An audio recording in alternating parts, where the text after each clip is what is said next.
ہمارے شیخ حضرت اقدس استاذ العلماء مفتی محمد ظہرولی خان صاحب نور اللہ مرقدہ فرماتے تھے کہ زندگی کی ہر چیز کے آداب ہیں، حتیٰ کہ فرمایا کہ گھڑی پہننے کے بھی آداب ہیں۔ فرمایا کہ جو لوگ سیدھے ہاتھ میں گھڑی پہنتے ہیں نا، سیدھے ہاتھ میں، وہ روافظ کا طریقہ ہے، اور روافظ کا طریقہ یہ ہے کہ سیدھے ہاتھ میں گھڑی پہنے یا کوئی اس طرح کی چیزیں پہنے۔ تو شیخ فرماتے تھے کہ گھڑی ہمیشہ الٹے ہاتھ میں ہوگی، اور یہ مرد کی زینت بھی ہے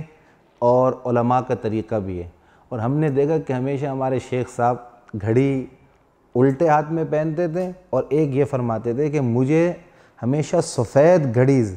زیب تن کرنا اچھا لگتا ہے، سفید گھڑی پہننا اچھا لگتا ہے، اور یہ مجھ پہ جچتی اور راس آتی ہے۔ اور اللہ کا شکر ہے ہم نے ہمیشہ اپنے شیخ کو دیکھا کہ ہمیشہ سفید کپڑوں میں ہمیشہ نظر آئے، اور سنتوں کے اتنے پابند تھے۔ اللہ تعالیٰ نے ان کو وہ سنتوں سے محبت دیکھی۔ ایک دفعہ ہمارے شیخ رحمہ اللہ کے شاگرد خاص اور جامعہ کے ناظم اعلیٰ حضرت مولانا سید صبا حسن صاحب رحمہ اللہ دور حدیث کی طرف جا رہے تھے سبق پڑھانے کے لیے، تو ہاتھ میں موطا امام مالک بھی تھی۔ تو حضرت نے فرمایا کہ ایسا لگ رہا ہے جیسے امام مالک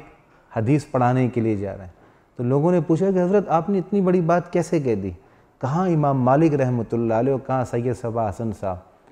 تو حضرت شیخ نے فرمایا آپ نے دیکھا نہیں کہ اس کی سنتوں کی محبت کتنی ہے؟ لباس اس کا سفید ہے، اس کی آستینیں کھلی ہیں، اس کی پٹی، ہمارے شیخ پٹی کا بھی بہت فرماتے تھے کہ بھئی جو یہ پٹی ہے وہ سیدھی ہونی چاہیے، سیدھے ہاتھ پہ، اس کی سیدھے ہاتھ پہ، اور سیدھے ہاتھ میں ایک طالب علم جا رہے ہیں حدیث کی کتاب الٹے ہاتھ میں، زور سے فرمایا کہ ادب جو ہے وہ ضروری ہے، الدین کلہ ادب، دین جو ہے وہ ادب کا نام ہے۔ ہر معزز کام دائیں ہاتھ سے کرو، اللہ اس میں برکت عطا فرمائے گا۔ بڑی تنبیہ فرماتے ہیں کہ آپ جب بھی کوئی کتاب اٹھائیں، پانی کا گلاس لیں، پانی پئیں، دودھ پئیں، چائے پئیں، کھانا کھائیں، قرآن شریف لیں، کسی کو کوئی چیز دیں، کسی سے کوئی چیز لیں، تو آپ سیدھے ہاتھ کو مقدم رکھیں، دائیں ہاتھ کو مقدم رکھیں۔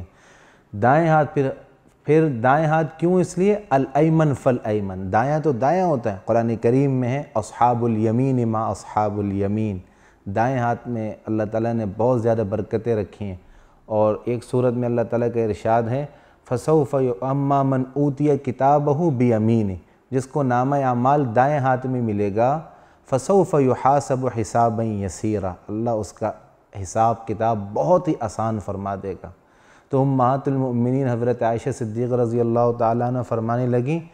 تو آپ نے فرمایا کہ جس کا حساب ہوگا وہ تو بخشا نہیں جائے گا، اور قرآن میں یہ ہے کہ فَسَوْفَ يُحَاسَبُ حِسَابًا يَسِيرًا، تو جس کا حساب ہوگا تو حضور صلی اللہ علیہ وسلم نے فرمایا جس کو نامہ اعمال دائیں ہاتھ میں ملے گا تو اس کا حساب ٹمپریلی ہوگا، ایک رسمی حساب ہوگا، اللہ اس پہ فضل فرمائے گا۔ تو ہمارے شیخ حضرت اقدس مفتی ظہرولی خان رحمہ اللہ فرماتے تھے جو شخص یہ چاہتا ہے کہ مجھے قیامت کے دن اللہ دائیں ہاتھ میں نامہ اعمال دے، تو وہ ہر معزز جائز اور نیک کام سیدھے ہاتھ سے کرنے کی ترتیب بنا لے، معمول بنا لے، تسبیح پڑھے سیدھے ہاتھ سے، قرآن شریف لے سیدھے ہاتھ سے، رکھے سیدھے ہاتھ سے،